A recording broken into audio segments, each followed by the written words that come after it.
Bonsoir, pour cette édition des Conversations de Coréane, votre émission web, j'ai pour invité Clara Nguéné, journaliste et mannequin résident en Belgique. Nous aurons pour thème ce soir immigration Afrique-Europe, les défis de l'intégration et les enjeux aussi. Hello, salut à tous, salut Coréane et merci pour l'invitation. Je suis Clara Nguéné, mannequin, modèle photo et journaliste. Déjà, il faut le dire, il y a la procédure de voyage, il y a les préparatifs et il y a l'arrivée. Maintenant, ça dépend des motivations de tout un chacun. Lorsque tu décides d'entreprendre un voyage à l'étranger, il faut préalable savoir ce que tu veux réellement, faire des recherches par rapport au pays que tu aimerais aller visiter, qu'est-ce que tu veux réellement aller faire dans ce pays.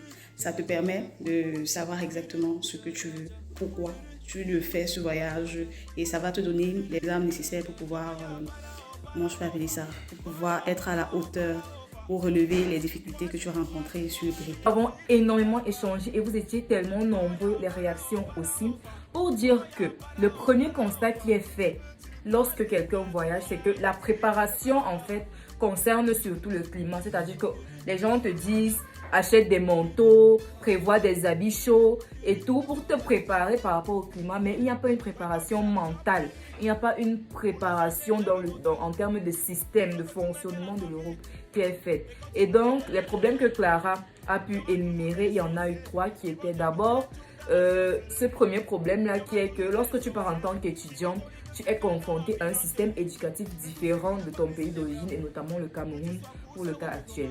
Autre chose, le temps passe super vite. Cette affaire de décalage d'horaire qu'on prend à la légère, mais le temps passe hyper vite. Tu vas te retrouver par exemple à 10h du matin, le ciel est encore noir alors qu'il est 10h. Ou qu'à 20h, il y a encore le jour, la lumière du jour, mais il est déjà 20h. Donc si tu ne t'arrimes pas, tu risques de rater le train.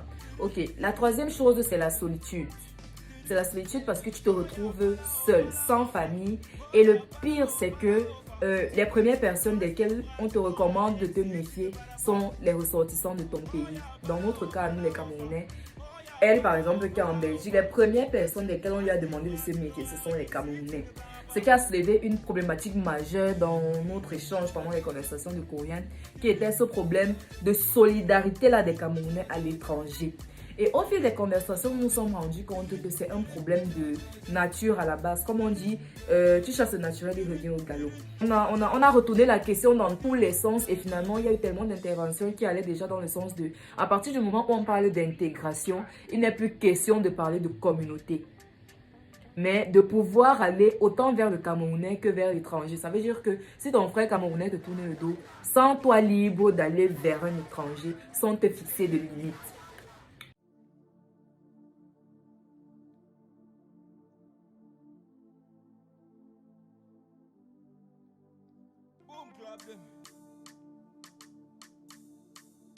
Et le moment de mon love du moment, M''love M, et mon kiff du moment, c'est vraiment le titre Bara de l'artiste Tim Kaiser. Celui qui a chanté Comment ne pas te louer. Lui, il a sorti un nouveau titre qui est Bara et c'est vraiment ça mon kiff du moment. Je vous invite à aller découvrir ou redécouvrir, en tout cas à savourer cette chanson sur YouTube. Bara de l'artiste Tim Kaiser. N'hésitez pas à me dire en commentaire comment est-ce que vous trouvez cette chanson, si vous aussi vous l'aimez ou s'il y a un autre titre de l'artiste que vous préférez. Clara, l'émission tire à sa fin. Quel est ton dernier mot? Pour mon mot de fin, je dirais juste qu'il faut être vrai, rester vrai en toutes circonstances, que le pays ou que les circonstances ne nous changent jamais. Et surtout, moi, je crois en Dieu et je ne vais jamais le régner. Et lorsque tu es face à certaines difficultés dans la vie, ou lorsque tu pars à la conquête, comme notre cher président l'a si dit, d'un autre pays, tu n'as que lui, en fait. Tu n'as que lui. Et vraiment, pour rester droit dans ses baskets et ne pas se perdre dans ce voyage. Ne pas se perdre. Rester vrai, rester soi-même, rester authentique. Donc, merci. Je vous donne rendez-vous pour un prochain direct avec un nouvel invité et un nouveau thème pour un live et des conversations tout aussi intéressantes et conviviales. Bisous alors, non.